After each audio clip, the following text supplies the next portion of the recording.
Hello and welcome to the February 2025 edition of SPS Global Insights Report, intended to inform you of critical incidents around the world relating to kidnap, ransom, extortion and piracy.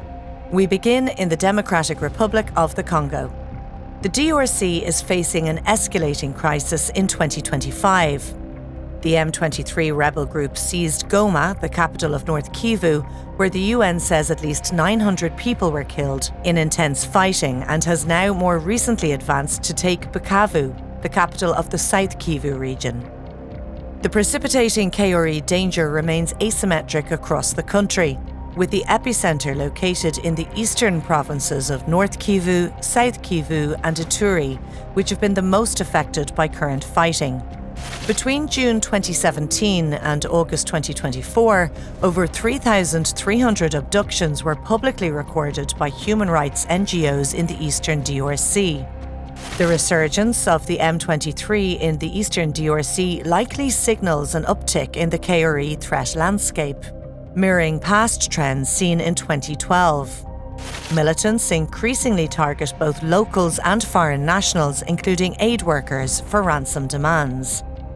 On January 27th, it was reported that ADF militants, an Islamic State-linked organisation, abducted 4 people amidst a village attack that left at least 10 fatalities.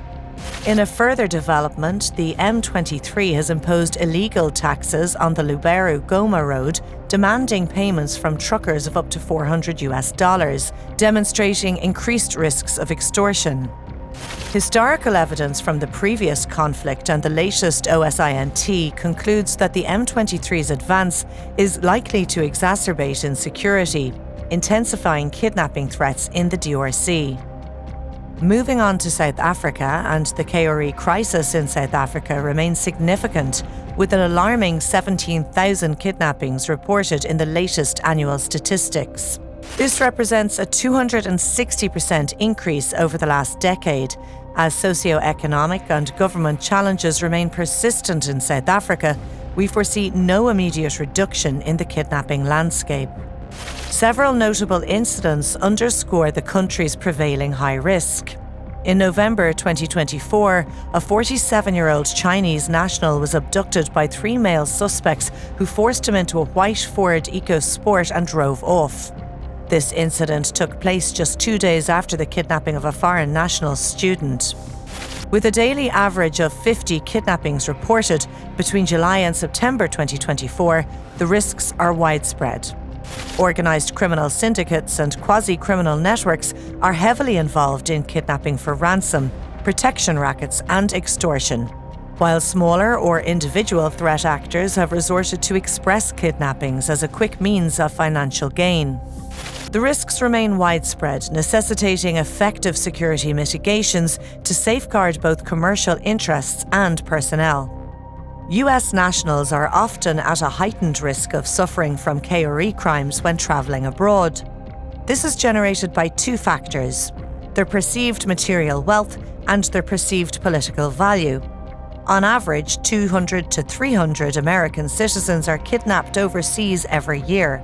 Roughly 2/3 of these kidnappings are undertaken by criminal actors in opportunistic attacks.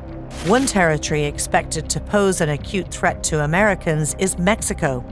President Trump's second administration intends to designate Mexican cartels as terrorist organizations, while the new Sheinbaum administration in Mexico is also initiating a more combative stance. Together, these factors could remove the incentives for cartels to avoid targeting American citizens and perhaps even have the reverse effect. Threats to Americans abroad also stem from unlawful detainments. 46 US citizens were abducted and held by state and non-state political actors in 2024. Since 2022, an average of 9 US nationals have been wrongfully detained by Russia per year, 4 times higher than the average for the previous 15 years. This reflects a world of growing geopolitical tensions that will continue to drive risks for US nationals travelling abroad. We hope our SPS Global Insights report has been of value and urge you to read the full report for a comprehensive overview of the SPS kidnapping, piracy and ransom bulletin. Stay tuned for next month's edition.